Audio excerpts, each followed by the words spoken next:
I want to apologize for the mess, but I got excited because we're about ready to put this thing in the car. So I'm just going to assemble the clutch. I want to measure it to make sure I don't have to do this twice. Once I get that together, I can pull the transmission up. So we'll start by, I already put the flywheel on, torque all the bolts, got Loctite on them.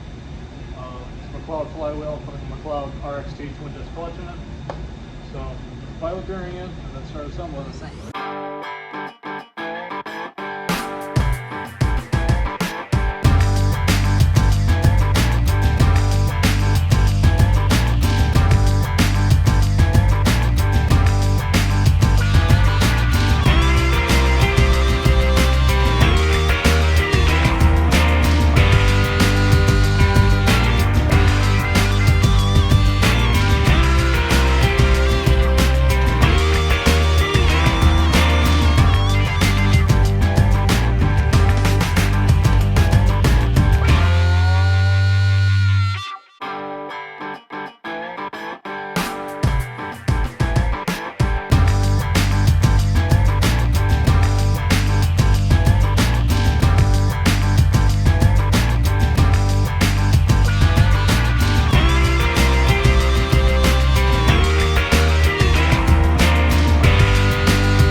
So I kind of got the car ghetto rigged right now with a bunch of leads just running to the fuse box. I'm waiting on a CTS-V's fuse box.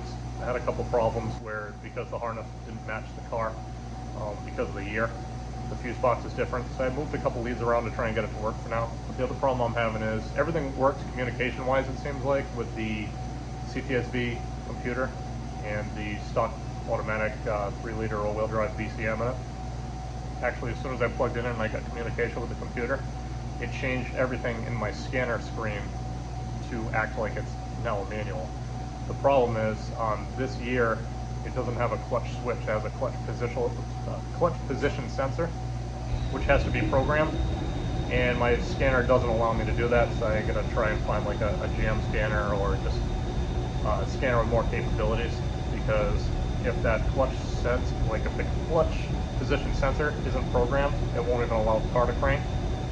So right now I got a couple leads everywhere, just to, I'm gonna just use this to trip the starter relay and crank it over the manual way, but I'm obviously gonna have to figure out a better method.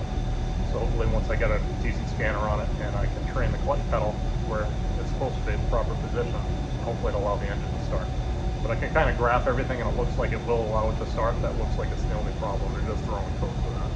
So I'm going to try and start it up by just tripping the starter relay here.